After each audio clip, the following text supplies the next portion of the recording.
Hello' viewers, আজি আহিব আমাৰ ঘৰলৈ স্পেচিয়েল গেষ্ট। তো স্পেচিয়েল গেষ্ট আহিব যেতিয়া স্পেচিয়েল কিবা এটাতো বনাই খুৱাবই লাগিব। তো ব'লক আজি আমি বনাওঁ বাটাৰ চিকেন উইথ জিৰা ৰাইচ। এতিয়া মোক কমেণ্ট বক্সত কিছুমানে ভকিবলৈ আহিব যে তুমি এইটো কণ্ডিশ্যনত এইবোৰ কি পষ্ট কৰিছা। তো মোৰ ভিডিঅ'টো বহুত দিনৰ আগৰ হয়, যদি আপোনালোকৰ চাব মন নাই তো আপোনালোকে স্কিপ কৰিব। আৰু মোৰ ওচৰত চব বস্তু এভেইলেবল নাছিলে, তো মোৰ যি লাগিব মানুহজনক লিষ্ট কৰি দিছিলোঁ। তেওঁ এইফালে বাসমতি ৰাইচৰ 2টা পেকেট লৈ আহিলে, আমুল ফেচ ক্ৰীম, কাজু, কিচমিচ, বাটাৰ যি লাগিব চব লৈ আহিলে। তো মই একেবাৰে টেবুলতে উলিয়াই থৈ দিছোঁ। মই এতিয়া চিকেনখিনিও বউল এটাত উলিয়াই পেলাই ধুনীয়াকৈ ধুই ল'লোঁ। পিছে মই চিকেনখিনি ৰাতিপুৱাই মেৰিনেট কৰি থৈ দিছিলোঁ। এতিয়া মই জাষ্ট ভিডিঅ'টোহে ইয়াত এড কৰি দিছোঁ। তো মা মছলা, দহি যি লাগে চব মই ইয়াতে এড কৰি লৈছোঁ। এড কৰি ধুনীয়াকৈ হাতেৰে মোহাৰি মিক্স কৰি ল'লোঁ। তাৰপাছত দিদিয়ে মোক পিঁয়াজটো ৰাতিপুৱাই কাটি দিছিলে। তো মই জাষ্ট তেতিয়া বিলাহীকেইটাহে কাটিবলগীয়া আছিলে। তো মই বিলাহীকেইটা তেওঁক কাটিব নিদি নিজে মিহি মিহিকৈ কাটি ল'লোঁ।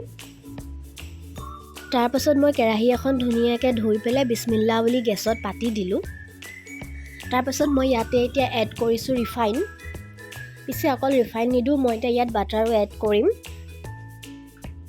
তো মই ডাঙৰ চামুচেৰে এতিয়া বাটাৰ 2 চামুচ দিম আৰু একেবাৰে লাষ্টতো বাটাৰ দিব লাগিব।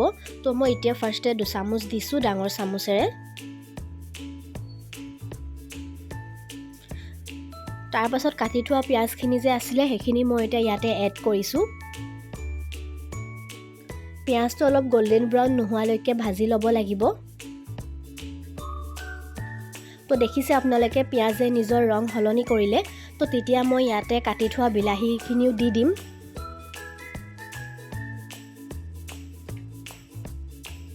পিঁয়াজ আৰু বিলাহী দুইখিনি এতিয়া মই ভালদৰে মজাই লৈছোঁ। তাৰপাছত মই ইয়াতে আদা নহৰু পেষ্টটো এড কৰিছোঁ। আদা নহৰু পেষ্টখিনি ভালদৰে মজি লোৱাৰ পাছত এতিয়া ইয়াত নিমখ, হালধি আৰু কাশ্মীৰী ৰেড চিলি এড কৰিছোঁ। তাৰপাছত আকৌ ভালদৰে ধুনীয়াকৈ মজাই ল'ব লাগিব। তো আপোনালোকে যে দেখিছিলে কাজুৰ পেকেটটো, সেই পেকেটটোৰ পৰাই 10-15টামান মই ইয়াত এড কৰিছোঁ। পিছে আপোনালোকে ফালি থোৱা কাজু দিব পাৰে, মই এনেকৈ গোটাকেই দি দিছোঁ। 20 মিনিটমানৰ কাৰণে ঢাকনখন মাৰি দিলোঁ আৰু এতিয়া এইখিনি হৈ গ'ল ধুনীয়াকৈ। তাৰপাছত আধা ঘণ্টামানৰ কাৰণে এইখিনি ঠাণ্ডা হ'বলৈ এৰি দিছোঁ। তো এতিয়া মেৰিনেট কৰি থোৱা চিকেনখিনি মই ফ্ৰিজৰ পৰা উলিয়ালোঁ। উলিয়াই পেলাই এতিয়া চিকেনখিনি ফ্ৰাই কৰি ল'ম। তো মই একেখন কেৰাহীতে অলপ ধুই পেলাই ইয়াত তেল এড কৰিছোঁ, মানে ৰিফাইন। তাৰপাছত মই এতিয়া চিকেন কেইডোখৰ ধুনীয়াকৈ ফ্ৰাই কৰি ল'ম। যিহেতু মোৰ মানুহৰ সংখ্যা সৰহ আছিলে, সৰহকৈ বনাইছোঁ, তো মই ডাঙৰ কেৰাহীখনতে ফ্ৰাই কৰিব লৈছোঁ। তো কেৰাহীখন গৰম হোৱাৰ পাছত মই চিকেনখিনি লাহে লাহে বিছমিল্লা বুলি এডোখৰকৈ দি গৈছোঁ। গেছটো আপোনালোকে ফাৰ্ষ্টে অলপ কমাই ল'ব, নহ'লে চিকেন কেইডোখৰ জ্বলি যাবও পাৰে। তো ইয়াত দেখিছেনে বনাই থাকোঁতে কেৰাহীয়ে মোক মৰমতে চিন এটাও দিলে হাতত। এনেকুৱা চিন মোক প্ৰায় দিয়ে থাকে।